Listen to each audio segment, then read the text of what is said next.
இந்த ஓவியத்தை வரைந்த ஓவியரின் பெயர் கூட தெரியாமல் என்ன ஆர்ட் கேலரி நடத்துறீங்க? அபிஷேக் கோபமாய் கேட்டான். Sorry sir. ரேகாவின் குரலை மன்னிப்பு கேட்கிற பாணியில் தொனித்தது. இதை பேக் பண்ணட்டுமா? No thanks. எந்த ஒரு பொருளையும் அதை பற்றிய விவரங்கள் தெரியாமல் வாங்கும் பழக்கம் எனக்கில்லை. காரை செலுத்திக் கொண்டிருந்த அபிஷேக்கிற்கு தன் மீதே கோபம் வந்தது. பாவம், அந்த பெண் நிச்சயம் அரண்டு போயிருப்பாள். அவளிடம் அவன் என்ன சொன்னான்? எந்த ஒரு பொருளையும் அதை பற்றிய விவரங்கள் தெரியாமல் வாங்கும் பழக்கமில்லை என்றுதானே. ஆனால் தன்னை பற்றிய விவரங்கள் அவனுக்கு தெரியுமா? தகாத உறவில் உருவான அவனை மும்பை அனாதை இல்லமொன்றின் வாசலில் கடாசி விட்டு போன அவனது பெற்றோர்கள் பிறகு என்ன ஆனார்கள் என்பது அவனுக்கு தெரியுமா? அபிஷேக் என்று அவனுக்கு பெயர் சூட்டியவர் அந்த இல்லத்தின் தலைவர் வைத்தியநாதன் தான். தன் கடந்த காலத்தை அவன் அறிய துடித்த போதெல்லாம் அவனுக்கு அறிவுரை சொல்லி மனதை திருப்பியவரும் அவர்தான். பிறப்பு என்பது உன் கடந்த காலம், அதை மாற்ற உன்னால் முடியாது. இன்று உன் கையில் உள்ளது, அதை வசப்படுத்திக்கொள். கவனம் முழுவதையும் படிப்பில் செலுத்து. சாதனையால் நீ மறுபடியும் புதியவனாக ஜனிக்க முடியும் என்பார் அடிக்கடி. அபிஷேக் படிப்பில் முன்னணியில் நின்றான். அவனது அறிவாற்றலை கண்டு அதிசயித்த தனியார் நிறுவன அதிகாரி ஒருவர் அவனது கல்விக்கான செலவு முழுவதையும் ஏற்க முன்வந்தார். படிப்பில் முழு கவனம் இருந்தாலும் மனதளவில் அவன் தனியாகவே இருந்தான். இல்லத்தில் இருந்த குழந்தைகளுடனும் சரி, வகுப்பில் சக மாணவர்களுடனும் சரி நெருங்கி பழக தயங்கினான். பெற்றவர்களே தன்னை புறக்கணித்து விட்டதால் மற்ற உறவுகளை பற்றி நினைக்கவே தயங்கினான். பொறியியல் படிப்பை சிறப்பாக முடித்த பின் சென்னையில் அவனுக்கு வேலை கிடைத்தது. வேலையில் முழு மனதோடு அவன் ஈடுபட்டாலும் ஏதாவது ஒரு சந்தர்ப்பத்தில் அவன் தன்னை பற்றி நினைக்க வேண்டி வந்தபோது உற்சாகம் மறைந்து தன் மீதே அவனுக்கு எரிச்சல் ஏற்படும். சில தினங்களுக்கு பிறகு புத்தக கண்காட்சியொன்றில் அவள் எதிர்பட்டாள். ஹலோ, என்னை நினைவிருக்கா? ஓ எஸ், மிஸ் ஆர்ட் கேலரி. போங்க சார், என் பெயர் ரேகா. இது என் தாத்தா முத்துசாமி. அவன் அந்த அறிமுகத்தில் சுவாரஸ்யம் காட்டவில்லை. சார், இப்போ எனக்கு எங்க கேலரியில இருக்கிற ஓவியங்களை பற்றிய தகவல் முழுக்க தெரியும். நீங்க விரும்பிய ஓவியம் ஜாமினி ராயுடையது.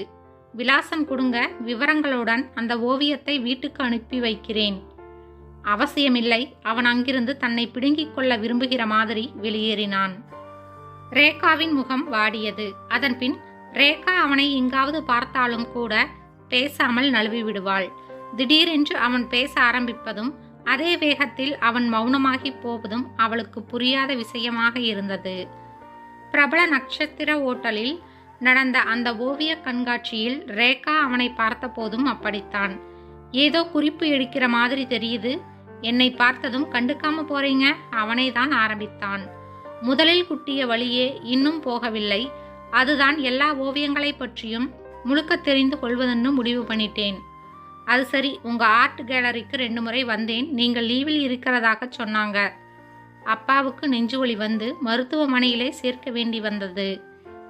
இப்போ எப்படி இருக்காரு? வீட்டுக்கு வந்துட்டாரு. கொஞ்ச நாளைக்கு ரெஸ்ட் எடுக்கணும், டயட் கண்ட்ரோல். அன்று மாலையிலேயே அவன் கூடை நிறைய பழங்களுடன் வந்து நிற்பான் என்று ரேகா சற்றும் எதிர்பார்க்கவில்லை. வாங்க தம்பி. ரேகாவின் தாத்தா முத்துசாமி வரவேற்றார். கூடத்தில் தொங்கிய வண்ணத் தோரணங்களும் அலங்காரங்களும் அவனுக்கு திகைப்பை அளித்தன. இன்னைக்கு என்ன விசேஷம்? அவர் பதில் சொல்லும் முன் உள்ளிருந்து வந்த சிறுவனையும் இளம் பெண்ணையும் அறிமுகப்படுத்தினார். இது ரேகாவின் தம்பி லட்சுமணன், தங்கை லாவண்யா. இன்னைக்கு உங்க வீட்டில் ஏதாவது பூஜையா தாத்தா? அபிஷேக் ஆவலை அடக்க முடியாமல் கேட்டான். ரேகாவுக்கு பிறந்த நாள். அடடே, நான் போய் ஏதாவது கிஃப்ட் வாங்கி வருகிறேன். வேண்டாம், நீங்க வந்ததே எங்களுக்கு பெரிய கிஃப்ட். வாங்க. ரேகாவின் அப்பா சரபேசனை அறிமுகப்படுத்துறேன். தாத்தா அவனை அழைத்துச் சென்றார். வாங்க. ரேகாவின் தாய் வரவேற்றாள். ரேகாவை சுற்றி எத்தனை கோப்பான குடும்பம். கொடுத்து வைத்தவள். அவன் மனதில் சின்ன பொறுமல். லாவண்யா ஜூஸ் டம்ளருடன் அறைக்குள் நுழைந்தாள். வேண்டாம்மா. சரபேசன் முகத்தை சுளித்தார்.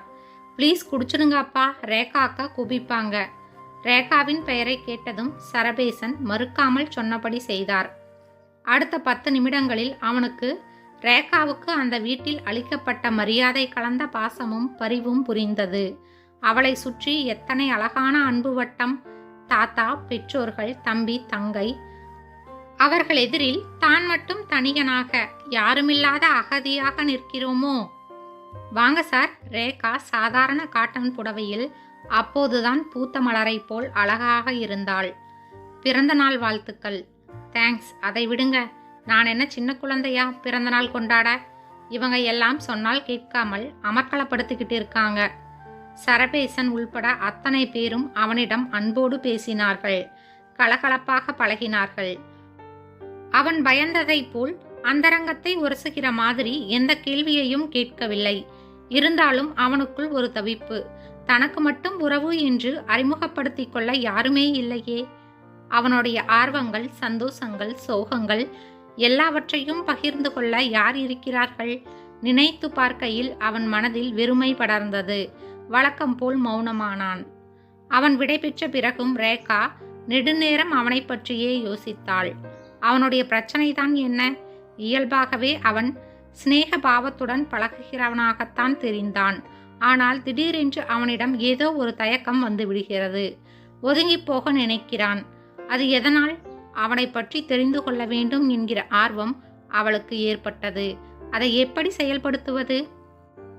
தன் தந்தையை பார்க்க அவன் வந்ததற்கு நன்றி தெரிவிக்க நாளை போன் செய்து பேசலாமா? அபிஷேக் சாருக்கு சின்ன ஆக்சிடென்ட், மருத்துவமனையில் அட்மிட் ஆகியிருக்கார். அன்று காலை அலுவலகத்தில் காரியதரிசி சொன்னதும் ரேகா பதறிப்போனாள். விவரங்களை கேட்டுக்கொண்டு அழகிய மலர்கொத்துடன் விரைந்தாள். அவளை கண்டதும் அவன் முகம் மலர்ந்தது. வாங்க, உங்களுக்கு எப்படி தெரிந்தது? ஆபீஸில் சொன்னாங்க. காலையில் ஜாக்கிங் பண்ணிக்கிட்டு இருந்தவரை துரத்தி வந்து ஆட்டோக்காரன் இடிச்சிட்டானாமே. தலையில் லேசான அடிதான், இருந்தாலும் ஸ்கேன் அது இதுன்னு எல்லா டெஸ்ட்டும் பண்ணணும்னாங்க. நீங்க என்னை பார்க்க வந்து விசாரிக்கணும்னு விதிச்சிருக்கு. அதுதான். உங்களுக்கு ஆக்சிடென்ட் ஆயிடுச்சுன்னு கேட்டு கொஞ்சம் கவலையாய் இருந்தது. எதுக்கு கவலை? உங்களுக்கு நான் உறவு கூட இல்லையே. நட்பு, அதை நான் மதிக்கிறேன். சொந்தமில்லாத பந்தங்களுக்கு அஸ்திவாரமே கிடையாது. அந்த நிலையில் உறவு நீடிக்க முடியுமா? இதுதான் உங்கள் பிரச்சனையா? என்னை பெத்தவங்க யாருனே எனக்கு தெரியாது. அனாதை இல்லத்தில் வளர்ந்தேன். எந்த உறவுமே எனக்கில்லை. என் நிலைமையில் நீங்கள் இருந்தால்தான் என் மனநிலை புரியும். உறவுன்னு நீங்க எதை நினைக்கிறீங்க? ரேகா கேட்டாள். இரத்த சம்பந்தப்பட்ட உறவு, தாத்தா, அம்மா, அப்பா, தம்பி, தங்கைகள் என்று உங்களுக்கு இருப்பதை போல். ரேகா சிரித்தாள். இதில் சிரிக்க என்ன இருக்கு? நீங்க சொல்றது இயற்கையிலேயே ஒருத்தருக்கு அமைகிற உறவுகள். அடுத்த வட்டத்தில் கல்யாணம், நட்பு போன்றவற்றால் அமையும் உறவுகள். நான் சொல்ல வந்தது இன்னும் நான் முடிக்கவில்லை. இப்போ என்னை பாருங்க. பெத்தவங்களை சின்ன வயசிலேயே சாலை விபத்தொன்றில் பறிகொடுத்தேன். ரேகாவின் கண்களில் நீர் பளபளத்தது. என்ன? உன் வீட்டில் நான் பார்த்தது உங்க பெற்றோர் இல்லையா? அவள் இல்லை என்று தலையசைத்த வண்ணம் தொடர்ந்தாள். அப்பா வழியில் ஒரு பெண், அத்தை உறவு முறையாக வேண்டும். அவள் என்னை எடுத்து வளர்த்து படிக்க வைத்தாள். பிறகுதான் தெரிந்தது அவள் எத்தனை சுயநலமானவள் என்று. அவளுடைய 4 பெண்களை நல்ல இடத்தில் திருமணம் செய்து கொடுக்க என் பெற்றோர் விட்டு சென்றிருந்த பணம் தேவைப்பட்டது. அதன் பிறகு என்னை வீட்டை விட்டு துரத்தாத குறையாக வெளியேற்றினார்கள். நல்ல வேலையாய் அதற்குள் என் படிப்பை முடித்திருந்ததால் வேலை கிடைத்தது. தாத்தா முத்துசாமியை ஒரு நாள் கோயிலில் மயக்கமடைந்த நிலையில் பார்த்தேன். யாருமே இல்லாத தனியாளாக தடுமாறிக் கொண்டிருந்த அந்த வயதானவரை என் தாத்தாவாக ஏற்றுக்கொண்டு வீட்டுக்கு அழைத்து வந்தேன். அடுத்து சரபேசனும் அவர் மனைவியும் மகன் மருமகளால் புறக்கணிக்கப்பட்டவர்கள். நீங்கள் பார்த்த லாவண்யா சித்தி கொடுமை தாங்காமல் வீட்டை விட்டு ஓடி வந்து என் தங்கையானவள். லட்சுமணனின் தந்தை குடிவெறியில் தன் மனைவியை கொன்றுவிட்டு ஜெயிலுக்கு போனவர். அவமானத்தால் தற்கொலை செய்து கொண்டார். நீங்கள் மாலையில் வந்து போன பிறகு இன்னொரு உறவு எனக்கு கிடைத்தது. நிதி என்கிற பெண் கணவனால் புறக்கணிக்கப்பட்டு விட்ட நிலையில் என்னை தேடி வந்தாள். என் மூத்த சகோதரியாய் என்னுடன் தங்கிவிட்டாள். என்னோடு இருப்பவர்கள் வெவ்வேறு காரணத்துக்காக தங்கள் உறவுகளை துறக்க வேண்டிய சூழ்நிலை ஏற்பட்டதால் விலகி வந்தவர்கள். ஒரே கூரைக்குள்ளே ஆதர்ச குடும்பமாய் இருக்கிறோம். நான் சொல்லியிருக்காவிடில் உங்களுக்கு இந்த ரகசியம் தெரிந்தே இருக்காது. நிஜமாவா? அபிஷேக் அவளை ஆச்சரியத்துடன் பார்த்தான். இல்லாத உறவுகளை நினைத்து ஏங்காமல் புதிதாக கிடைக்கிற உறவுகளை ஏற்றுக்கொண்டு சந்தோஷமாக இருக்க பழகிக் கொள்ளலாமே. வீட்டு நிர்வாகத்தில் அனைவருமே எங்க சக்திக்கு ஏற்றபடி பங்கு கொள்கிறோம். அன்பையும் பாசத்தையும் இணைந்து உணர்ந்து பகிர்ந்து கொள்கிறோம். அபிஷேக் தெளிவடைந்தவனாய் அவளையே பார்த்து கொண்டிருந்தான். நான் கிளம்பட்டுமா? அவள் புன்னகையுடன் எழுந்தாள். 1 மினிட். சொல்லுங்க, உங்க குடும்பத்தில் நானும் ஒருவனாக வரலாமா? நிச்சயம் வரலாம். ஐ மீன், ரேகா என்கிற ஆதர்ச யுவதியின் கணவனாக. என்ன? ரேகா ஆச்சரியப்பட்டாலும் முகத்தில் வெட்கச் சிவப்பேறியது. இந்த கதை உங்களுக்கு பிடிச்சிருந்தா மறக்காம லைக் அண்ட் சப்ஸ்கிரைப் செய்யவும். நன்றி.